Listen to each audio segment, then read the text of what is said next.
আসসালামু আলাইকুম। সবাই কেমন আছেন? আশা করি সবাই খুব ভালো আছেন। যারা আমার সাবস্ক্রাইবার আছেন তাদেরকে অনেক, অনেক ধন্যবাদ যে আমাকে সাবস্ক্রাইব করেছেন। আর যারা করেন নাই তারা প্লিজ করে দিবেন। সবকিছুর জন্যই আলহামদুলিল্লাহ। হ্যাঁ, আমরা আসলে ভুলে যাই। কিন্তু আমাদের সবারই আসলে সবকিছুর জন্য সবসময় বলা উচিত আলহামদুলিল্লাহ। সুন্দর কিছু দেখলে বলতে হয় সুবহানাল্লাহ। আমরা ভুলে যাই না। জীবনটা অনেক অদ্ভুত। গত শুক্রবার ছিল দুপুরবেলার আমাদের খাবার-দাবার।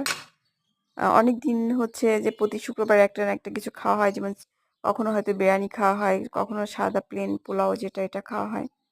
তো মনে হলো যে আজকে একটু ভিন্ন রকম কিছু করি, তাই চিকেন ফ্রাই করেছিলাম, ফ্রাইড রাইস করেছিলাম, একটা ভেজিটেবল করেছিলাম, একটা ফিশের কারি করেছিলাম।